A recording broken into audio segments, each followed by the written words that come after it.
बहादुर शास्त्री के बेटे ने कहा है कि पिता की मौत कैसे हुई सबको पता चलना चाहिए।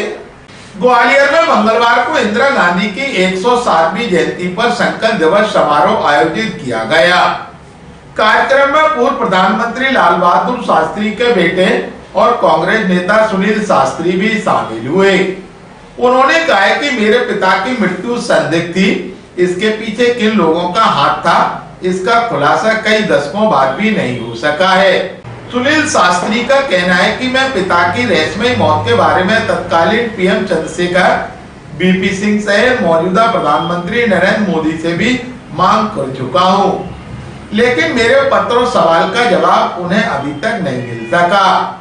सुनील शास्त्री का अभी कहना है कि पूरे देश और दुनिया को आखिर पता चलना चाहिए कि लाल बहादुर शास्त्री जी की मृत्यु कैसे हुई थी और इस रहस्य पर से पर्दा हटेगा, तभी स्थिति स्पष्ट होगी।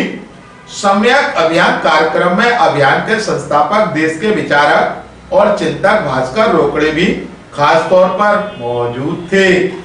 ग्वालियर अभी तक से चर्चा के दौरान पूर्व प्रधानमंत्री लाल बहादुर शास्त्री के बेटे और कांग्रेस नेता सुनील शास्त्री ने कहा, उनके मैंने वो बताया तो था, आता जब मैं आया तो मैंने बताया था कि उस समय मैं जहाँ तक मेरा प्रश्न है बेटे के नाते मैं उसको हमेशा समझता हूँ बाबूजी की मृत्यु रहस्यमय मृत्यु थी। उसमें बाबूजी की मृत्यु हुई नहीं, वो लगता है लोगों ने सब मिलकर कुछ उसके ऊपर जाता है, लेकिन दुर्भाग्य ये है कि हमारी सरकार आज केंद्र में चाहे बीजेपी की हो, चाहे कांग्रेस की हो, चाहे किसी और पार्टी की हो, उन लोगों ने इस पर पूरा ध्यान नहीं दिया।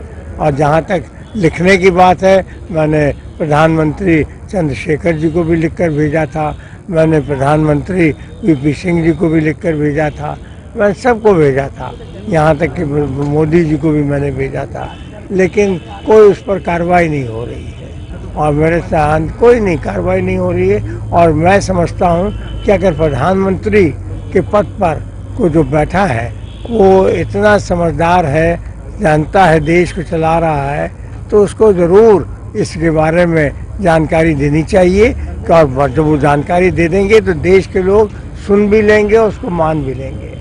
वो जानकारी नहीं दे रहे हैं और क्यों नहीं दे रहे हैं इसका मैं नहीं समझ। मैंने आज जैसे ग्वालियर में कहा कि नया नारा बाबूजी का था, जय जवान जय किसान, उसके साथ मैंने जय इंसान को जोड़ा है, क्योंकि आज पहले जवान किसान के भी बड़ी आलोचना होती, बड़े उनको भी भूल जाते थे, लोग नहीं जानते थे कि जवान और किसान कितनी बड़ी कुर्बानी करते हैं।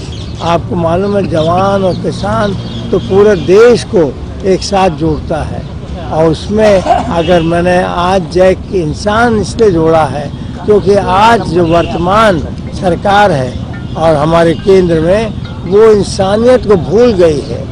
जिस तरह से इंसानियत के साथ उनका व्यवहार हो रहा है वो बहुत खराब व्यवहार हो रहा है।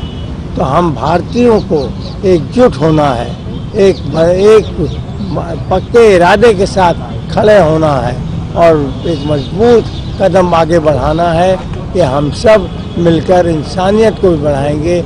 जय जवान जय किसान जय इंसान, और इसको लेकर हम लोग आगे बढ़ेंगे। और ये हमारा यहाँ पर भास्कर जी के साथ जो है पूरी तरह से जुड़ते हुए इस नारे को दे रहा हूँ।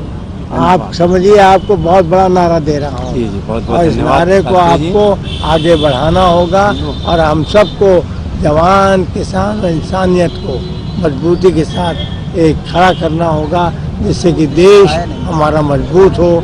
हम सब एक दूसरे से प्यार करें, एक दूसरे से मोहब्बत करें, अच्छी तरह से रहें, कोई सवाल आप लोगों से रहें तो बहुत बड़ा